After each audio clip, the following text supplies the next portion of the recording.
Hello there, I'm Lloyd Evans and you're watching the John Cedars channel from The Bunker, and in this video we absolutely must talk about a morning worship video that's been uploaded to jw.org. Now this is a speech or a talk by a governing body helper named Gajus Glockentin. Now if you watch my channel, that name might be familiar to you.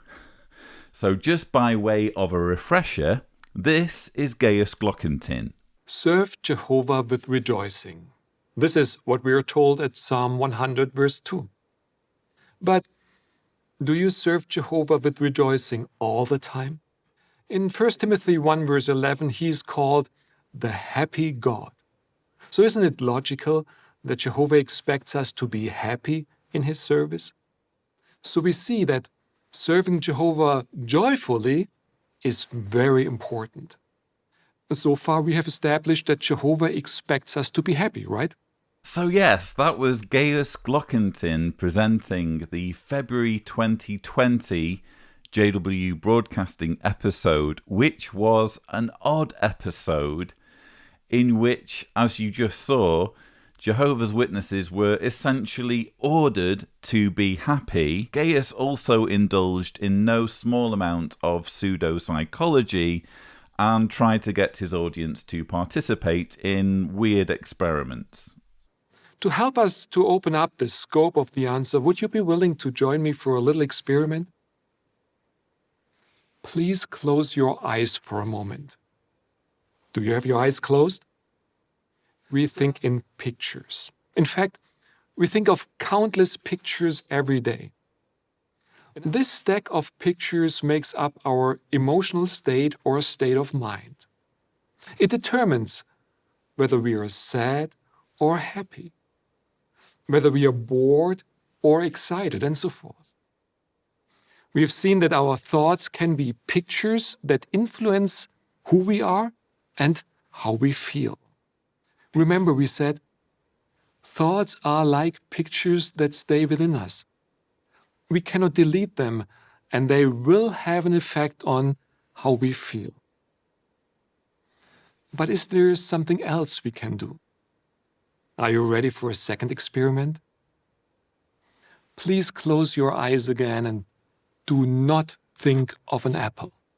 So that's our man Gajus Glockentin, a governing body helper who, as far as I'm aware, holds no formal qualifications in psychology and yet apparently has quite a lot to say on psychology when it comes to reinforcing the idea that Jehovah's Witnesses must always be happy. Anyway, now that we've reminded ourselves who this man is, let's see what he has to say in this latest morning worship. I'm told by Arthur that based on the scripture text under consideration, this would have been recorded as recently as June 16th. So let's hear what he has to say. None of us like being told lies, but we are constantly bombarded with false stories. If we are not careful, they could harm us. Today we are going, therefore, to develop the theme, Protect Yourself from Lies. We will answer 3 questions. What lies must we protect ourselves from? Why are those lies dangerous? And how can we protect ourselves from lies? Let us start with the first question. What lies must we protect ourselves from? The lies we want to talk about today are often called false news, fake news, misinformation, or false information. Today we are experiencing an avalanche of misinformation. For example, there is so much misinformation out there about the COVID-19 pandemic that these lies deal with the origin of the virus, unproven prevention and cures. They include responses by governments, companies, celebrities, and others. Now, common to misinformation is their sensational nature.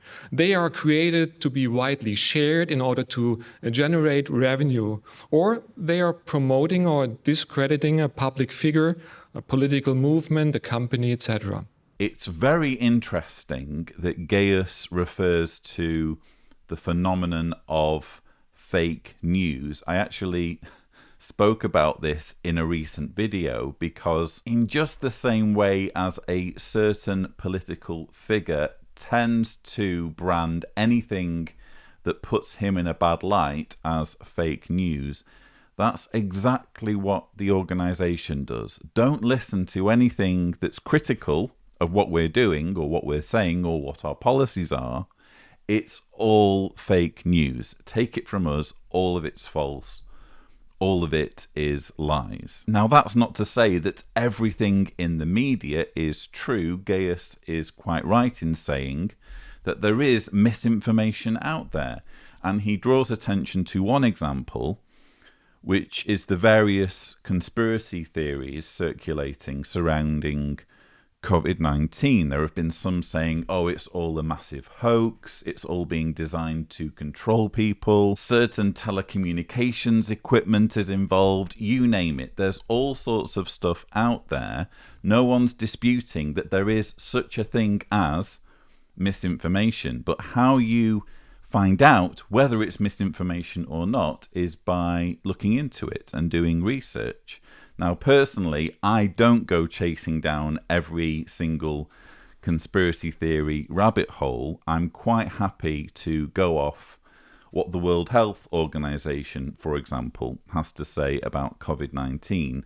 But if you were so minded as to follow conspiracy theories, what you could do is look into what the science says about COVID-19. You could research the number of cases around the world, the number of deaths. You could find evidence that people really are dying as opposed to simply being reported as dying. In other words, there are any number of ways that you could apply critical thinking to the misinformation surrounding COVID-19. That's not how it works when it comes to what Watchtower wants you to do. So when it comes to apostates and what apostates have to say about Jehovah's Witnesses, they don't want Jehovah's Witnesses to investigate. They don't want Jehovah's Witnesses to fact check and see whether the sources that are being cited are accurate, because quite often, as you'll know if you watch my channel, we will quote directly from the literature or directly from the Shepherd Book or directly from the policy letters to prove that we're not making this up. You simply cannot compare criticism of Jehovah's Witnesses or the Jehovah's Witness leadership to conspiracy theories surrounding COVID-19 or whatever else. And yet that's exactly the smoke and mirrors trick that Gajus Glockentin is trying to pull here. Lies destroy trust. They create doubts, and they can undermine our life-saving determination to follow Jehovah's direction. For example, we are determined to respect governments and their laws in harmony with Romans 13. Now, the news often presents politics, politicians, state institutions in a bad light. Sometimes we are confronted with outright lies, with cunning reasoning, or easy solutions with empty promises. Please, let's be on the watch. This can weaken our determination to be faithful to Jehovah by obeying the superior authorities and displaying Christian neutrality.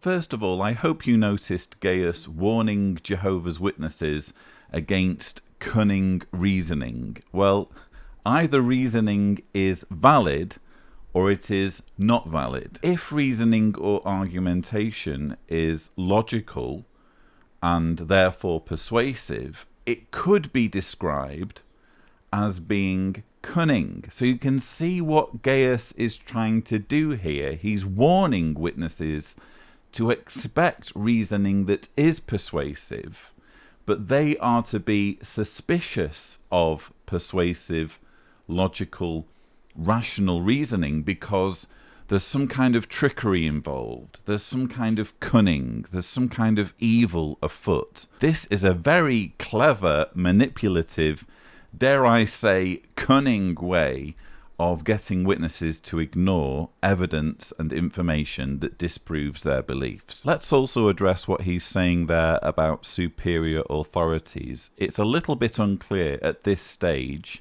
just viewing this segment on its own merits. It's a little bit unclear where he's going with this, but I think where he's going is to suggest that the majority of lies that are circulated about Jehovah's Witnesses are aimed at suggesting that Jehovah's Witnesses are somehow against the superior authorities, are against the governments, are anarchists, are looking at civil unrest or extremism. They're not to be trusted, and therefore witnesses need to remind themselves that actually they do obey the superior authorities. Well, he's right to a degree, but there has been information recently that casts at least some doubt on this claim. Many of you who've been following events in Australia in recent years will know that the Australian Royal Commission investigated Jehovah's Witnesses, and as a result of various shortcomings in the child abuse policies of Jehovah's Witnesses, they were included in a list of organisations that were required to sign up to a redress scheme so that any former members of the religion would have some way of getting easy access to some kind of compensation without having to go through the trauma of litigating against the organisation. Jehovah's Witnesses didn't come out initially and say, we're not signing up to that. What they've done is they've let the clock go down and down and down and down until the 11th hour, which was June 30th, or thereabouts. They release a statement saying, oh, we're not signing up to that because that doesn't involve us. They basically don't think that their organisation involves children in activities that separate children from their parents. Anyone who's attended a meeting for field service knows that children are routinely separated from their parents during worship.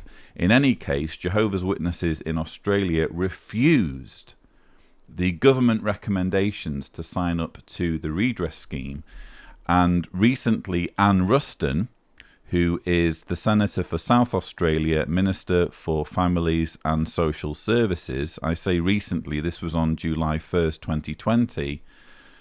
Anne Ruston tweeted, "Today I have publicly named 6 institutions which know they have been named in National Redress Scheme applications and yet have chosen to shirk their responsibility to finally do the right thing by survivors." And in the small thumbnail there from the media article that's related to this tweet, you can see that Jehovah's Witnesses are among those 6 institutions that have been named and shamed by the Australian government for failing to live up to their requirement to be involved in this redress scheme.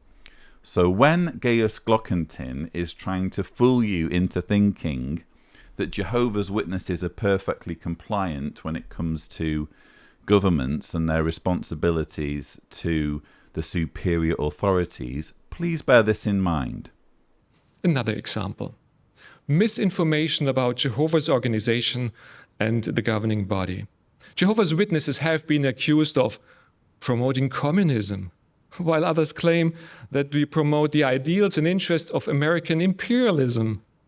Our brothers and sisters have been called anarchists, and nowadays we are being called extremists, and the list can go on.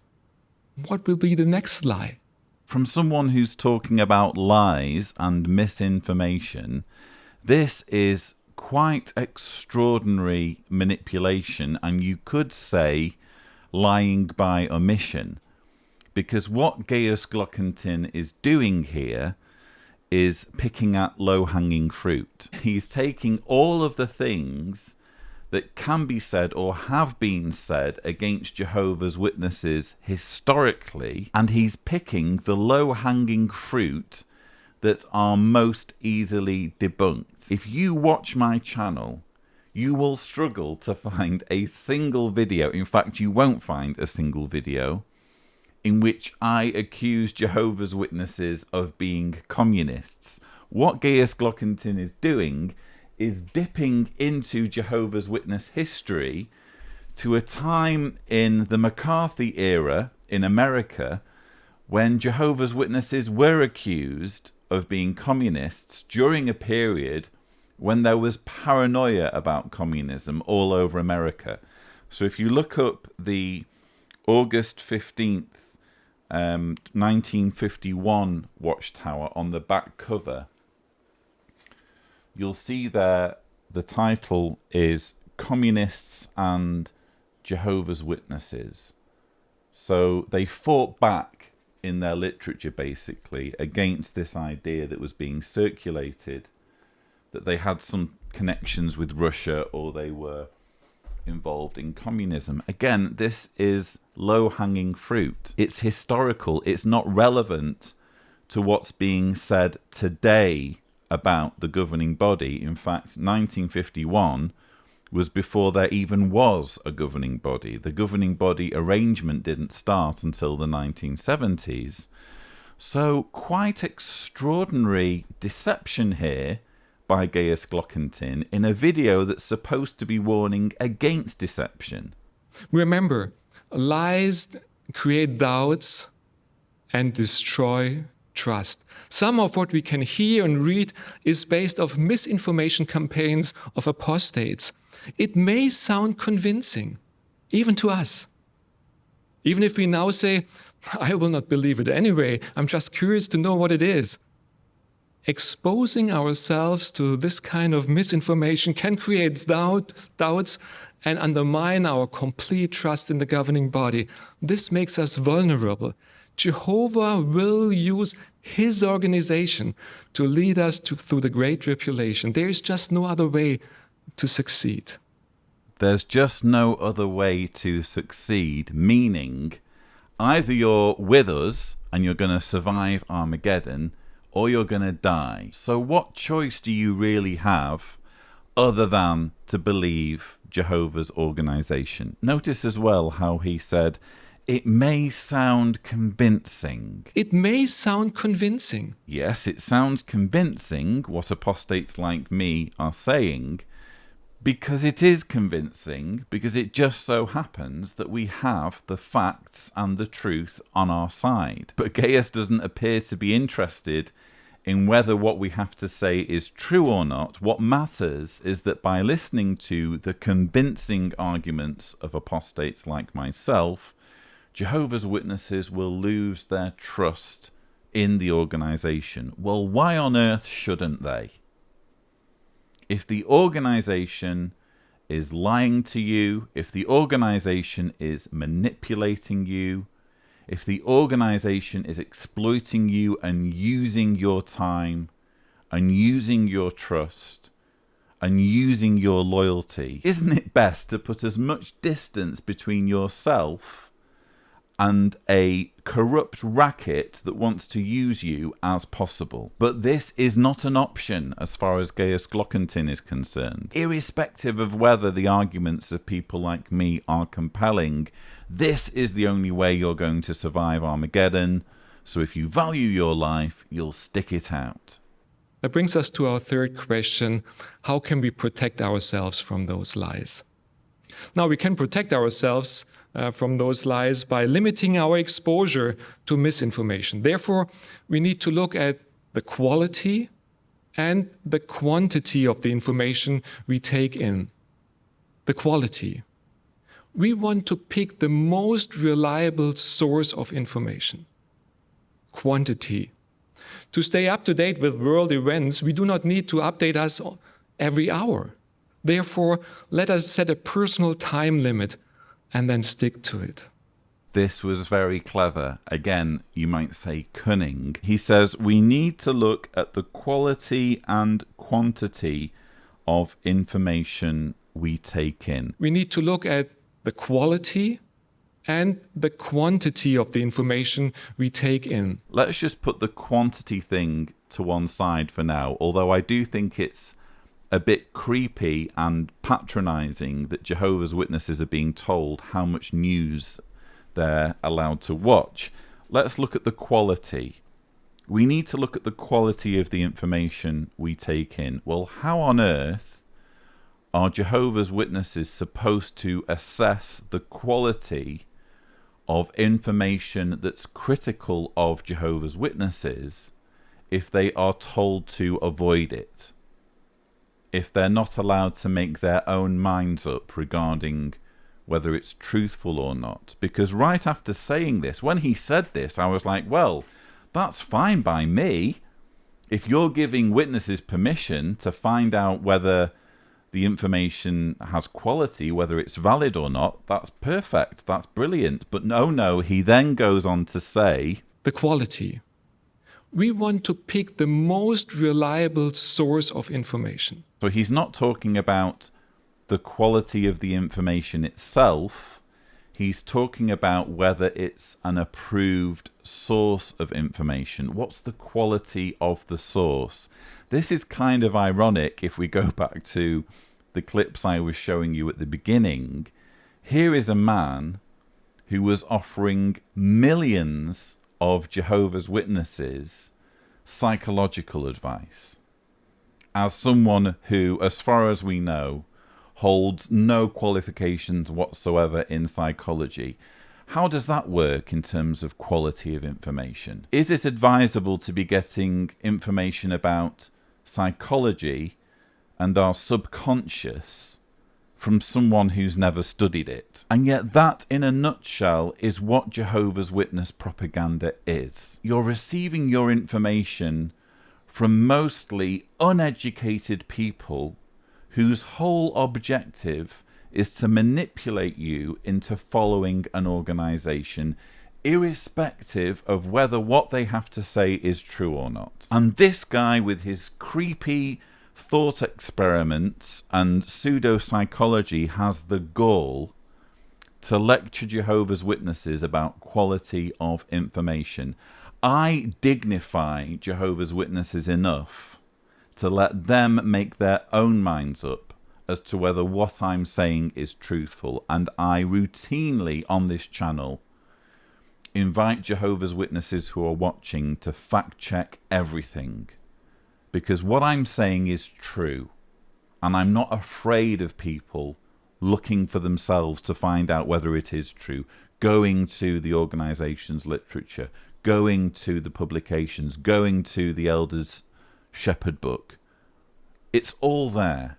It's all provable. But because Gajus Glockentin and the rest of the governing body helpers and the governing body are terrified of losing the loyalty of Jehovah's Witnesses, they want to scare witnesses into thinking that if it's not from them, if it's not from their approved publications, then the information can't be trusted. What else can we do? Proverbs 14 verse 15 says, "The naive person believes every word, but the shrewd one ponders each step." So the key is to have a healthy skepticism while keeping an open mind. Or we read in Job 12 verse 11, "Does not the ear test out words as the tongue tastes food?" So before reacting quickly on something we hear or read, we want to test out words. Let us look for solid confirmation. We want to compare what we've read in the Bible and what we learned from the Bible. What Bible principles apply? Is there any guidance from the organization? And when it comes to news about Jehovah's organization, we can expect more lies to be spread as we get closer to Jehovah's Day. Let us therefore strengthen our trust today. This bit was all over the place, really, quite confusing. He starts off saying, have a healthy skepticism while keeping an open mind. So the key is to have a healthy skepticism while keeping an open mind. But then we find there's a limit to how skeptical you can be, because if it's anything to do with Jehovah's Witnesses in the media, well, we can expect it to be lies. And when it comes to news about Jehovah's organization, we can expect more lies to be spread as we get closer to Jehovah's Day. Bear in mind, it's not difficult to find examples of Jehovah's Witnesses being praised in the media. In fact, I think it was the 2018 annual meeting, the head of the Office of Public Information, Paul Gillies, actually bragged about an article in Newsweek that Jehovah's Witnesses were instrumental in. So they actually helped in putting together this article about what's happening in Russia, putting their spin on events. Meanwhile, OPI communicated with journalists about Russia, one of whom wrote a very interesting article for the international edition of Newsweek. This article appeared on the front cover, and this one outlet alone has published about 30 articles about the oppression of Jehovah's Witnesses, not just in Russia, but other countries. So it seems the organization wants to have it both ways. If the media coverage is favorable, then Jehovah's Witnesses can have an open mind, because everything they're reading casts the organization in a positive light.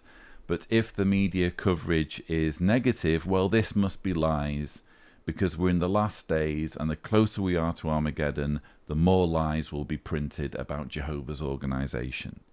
The good guidance from Jehovah's organization during this pandemic is just another proof that Jehovah is with the governing body. So our theme was protect yourself from lies. We discussed the danger of misinformation in its different forms: outright lies, cunning reasoning, and empty promises. Lies destroy trust. Therefore, let us limit our exposure to these lies and strengthen our trust in Jehovah and his organization today. This will prepare us for one of the greatest lies in the very near future: peace and security. And remember, this will be fake news, and most people will believe in it.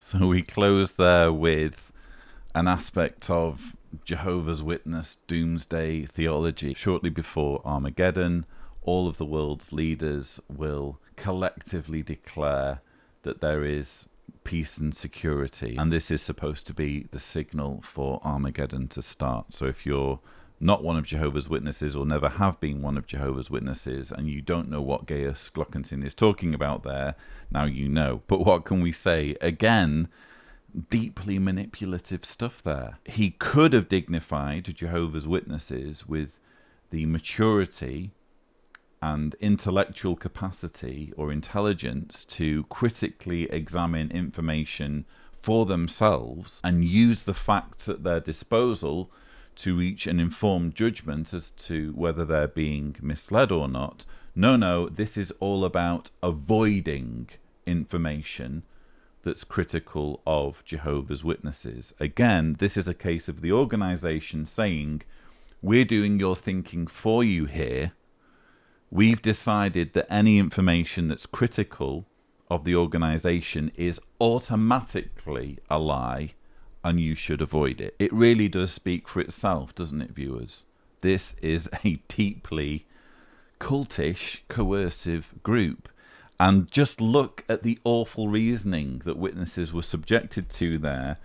The good guidance from Jehovah's organization during this pandemic is just another proof that Jehovah is with the governing body. The good guidance from Jehovah's organization during this pandemic is just another proof that Jehovah is with the governing body. So because the organization has acted responsibly for a change and has put in place measures so that there aren't going to be large gatherings, there aren't going to be large meetings or assemblies as normal, well, this is proof. What other organization would behave responsibly during a pandemic and follow the advice of the World Health Organization? Clearly the fact that Jehovah's Witnesses aren't being sent to the slaughter, aren't being put in situations where they can contract this illness, clearly that's proof that this is Jehovah's one and only true organization. I ask you, viewers, is that worth even a moment's consideration, that claim?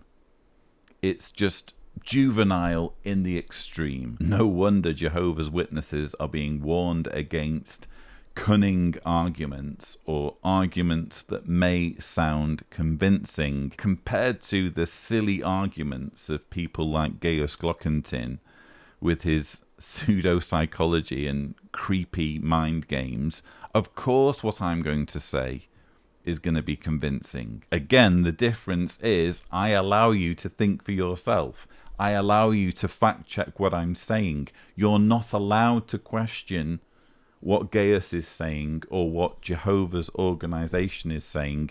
You have to take it all on face value. After all, if you don't put your complete trust in a bunch of dudes in upstate New York who call themselves the faithful slave, you'll be toast at Armageddon. That's what Gajus is essentially saying. Anyway, this was a remarkable piece of propaganda. I had to comment on it, but that's pretty much all I have for you. This will be a busy 2 months, July and August 2020, because we have the convention of Jehovah's Witnesses. The 2020 Always Rejoice convention is upon us, so I will have my work cut out in the next few weeks, giving my thoughts on the material that Jehovah's Witnesses will be asked to consider. But again, that's pretty much everything I have for you in this video. Don't forget to subscribe to the John Cedars channel for more such videos, and as always, thank you for watching.